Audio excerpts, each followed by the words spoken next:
Hello students, कैसे हैं आप सब। आशा करता हूं कि आप सब ठीक होंगे। आज का हमारा टॉपिक होगा क्लास नाइन्थ हिस्ट्री पार्ट से pastoralists in the modern words, आधुनिक विषयों में चरवाहे। तो चलिए शुरू करते हैं। Nomads nomads are the peoples who do not live in one place but move from one area to another living.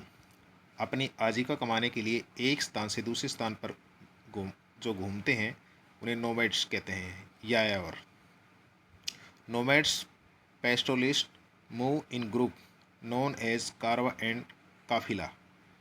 जो ये एक ग्रुप में घूमते हैं, इन्हें कारवा और काफिला बोला जाता है। गुजर बकरवाल द गुजर Bakarwal of Jammu and Kashmir rear ship and goats. Jammu और कश्मीर में गुजर बकरवाल अपनी भेड़ बकरियों को पालते हैं। सीजनल फंक्शनल समय के अनुसार जैसे जैसे मौसम चेंज होता है, गुजर Bakarwal of Jammu and Kashmir change their place twice in years. साल में यानी कि 2 बार अपना स्थान बदल लेते हैं। वहन विंटर इंक्रीज, जब सर्दी बढ़ जाती है। They move to lower hills and summer arrives, और गर्मियों में पहाड़ की तरफ चढ़ाई कर देते हैं। They move to higher altitude of the Himalayas, ये हिमालय के ऊंचे भागों में भी चले जाते हैं। नेक्स्ट है Gaddi. Gaddi are the shepherds of Himachal Pradesh. ये गद्दी समुदाय के लोग हिमाचल प्रदेश के चरवाहे हैं। Their life is also almost like गुजर बकरवाल कम्युनिटी। इनका जीवन भी लगभग गुजर बकरवाल समुदाय जैसा ही है। They also keep changing their place according to the seasons, ये भी मौसम के अनुसार अपना स्थान बदल लेते हैं। Bhabar Bhabar is a dry forest area of Garhwal and Kumaon. जो भाबर गढ़वाल और कुमाऊं का एक शुष्क वन क्षेत्र है। Bugyal these are huge pasture situated in high mountains. ये ऊंचे पर्वतों पर स्थित विशाल चरागाहें हैं, जिन्हें हम बुग्याल बोलते हैं। Dhangar Dhangar was the important shepherd caste of Maharashtra. ये महाराष्ट्र की महत्वपूर्ण गडरिया जाति है। In the beginning of the 20th century, 20वीं शताब्दी में their population was about 4,67,000। Their main occupation was sheep rearing. इनकी जो आबादी है वो 4,67,000 थी। इनका मुख्य व्यवसाय भी भेड़ बकरियां पालना है। इनमें से some peoples also did the work of weaving blanket and rearing buffaloes. कुछ लोग कंबल बुनते हैं और कुछ भैंसे पालने का काम भी करते हैं। ये धंगर जो हमारे महाराष्ट्र में एक गडरिया जाति है।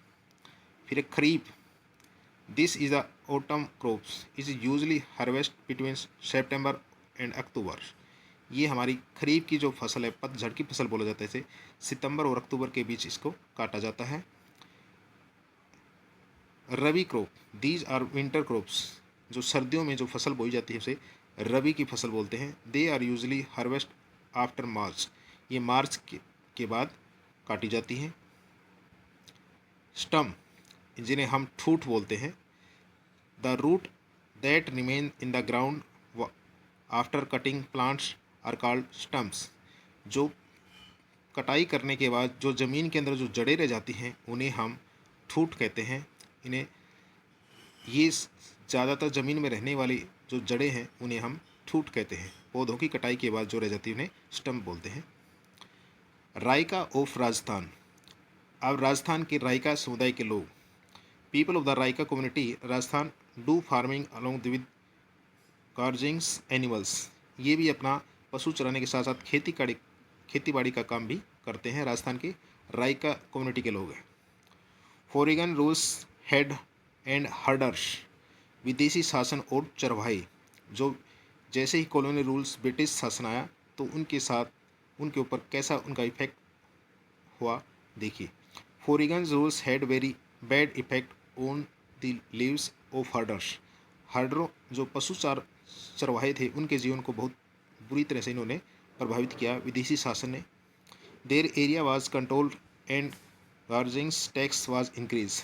उनके खेती बाड़ी का जो काम था, उनके क्षेत्र थे, उनको उन्होंने पहले नियंत्रित कर लिया और उन पे के ऊपर चढ़ाई कर भी बढ़ा दिया गया। न्यू फॉरेस्ट लॉज, अब नए वन और कानून।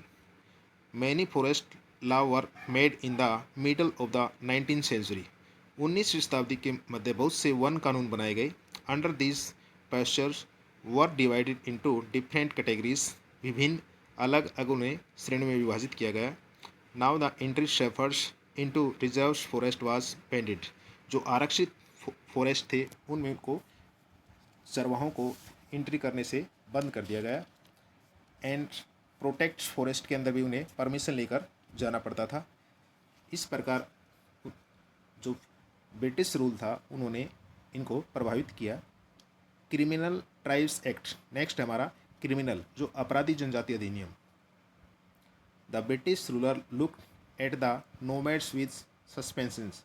ये उन्हें संदेह की दृष्टि से देखते थे अंग्रेज लोग। According to them those who live permanently in the certain areas peace loving. ये मानते थे जो घुमंतु जनजाति के लोग हैं, इनमें ज़्यादातर क्या होते हैं, अपराधी किस्म के लोग होते हैं। जो एक निश्चित क्षेत्र पर स्थायी रूप से रहते हैं, वे शांति प्रिय हैं।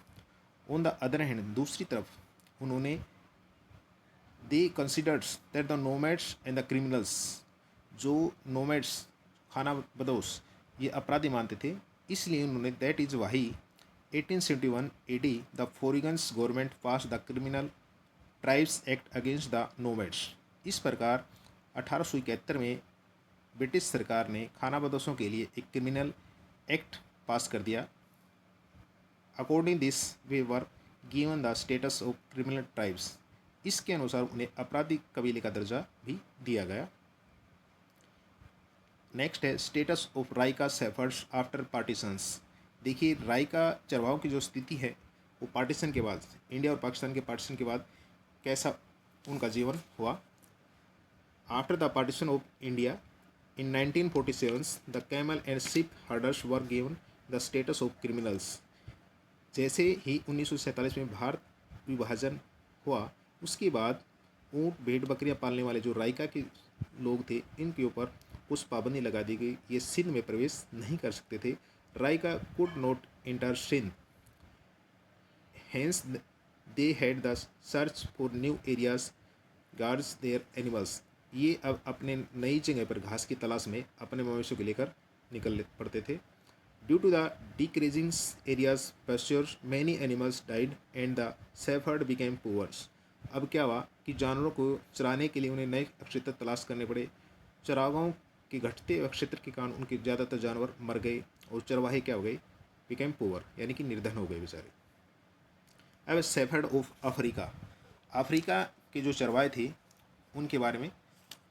Even today about 2.5 crore peoples depend on the activity like animals husbandry for their earnings. ये क्या करते थे कि अफ्रीका के अंदर लगभग 2.25 करोड़ लोग अफ्रीका के जो अपनी आजीविका चलाने के लिए पशु चराने का कार्य यही करते थे। पशु इन्हीं के ऊपर वो डिपेंड थे। The main nomads are the bars, Maasai, Somali, Boran and Turkana. ये मेन वहाँ की जो पशु चराने वाले थे उनकी जातियाँ थी, ग्रुप थे, उनके समुदाय थे। इनमें से most of them living the semi arid grassland. Semi arid होता है अर्ध शुष्क, जो घास की भूमियाँ, शुष्क मरुस्थलों में रहने वाले। Humid place where the agriculture difficult due to lack of rainfalls, जहाँ पर वर्षा की कमी के कारण कृषि करना बहुत कठिन होता है। They rise dairy animals, camels, sheep and goats. इस प्रकार वो क्या करते थे, अपने पशु पालते थे, भेड़ बकरियाँ, ऊँट ये पालते थे।